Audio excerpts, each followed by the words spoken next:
Modlitba Otčenáša patrí medzi najpoužívanejšie, ale práve to je pri nej nebezpečné. Sme si natoľko istí jej poznaním, že pri jej používaní môžeme stratiť zo zreteľa jej podstatu.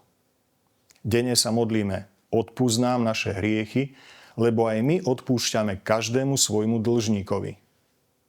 Nie je to len obyčajné nabádanie, aby sme odpustili.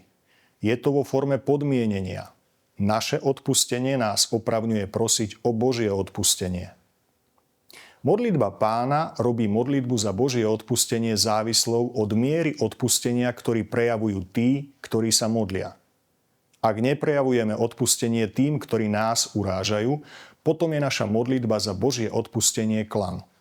Navyše, prečo by sme mali očakávať, že nám odpustia, keď to my sami nerobíme?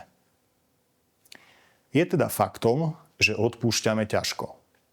Bolo by však chybou zvaliť to iba na neochotu. Mnohí z nás majú úprimnú snahu odpustiť, ale nedokážu to, lebo si pod týmto pojmom predstavujú niečo, čo tam nepatrí. Napríklad chápu pod odpustením bagatelizovanie či ospravedlňovanie skutočných krívd. Iní ho vnímajú ako zrieknutie sa práva na náhradu škody, ako udelenie amnestie, alebo zbavenie vinníka povinnosti niesť dôsledky svojho konania. Niektorí si myslia, že ešte neodpustili, lebo majú na druhého ťažké srdce. Ale odpustenie nie je na prvom mieste záležitosť citov. To znamená, že odpustiť môžeme aj vtedy, keď sme inými zranení, máme na nich ťažké srdce, nemáme chuť sa s nimi stretávať alebo sa na nich usmievať. Odpustiť znamená, že sa zriekame odvety za hmotnú, duchovnú či psychickú újmu. Nechceme sa vinníkovi pomstiť. Naopak, sme ochotní modliť sa za toho človeka, aby ho Pán požehnal, prípadne mu prakticky pomôcť, keď to potrebuje.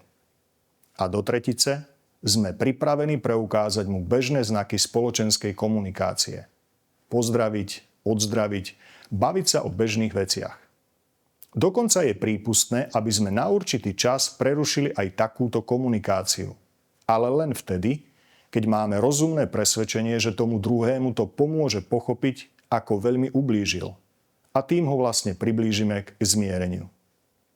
Mimochodom, súčasťou odpustenia nie sú ani nadštandardné vzťahy, ako vzájomné návštevy, dovolenky či zdôverovanie sa v rôznych záležitostiach.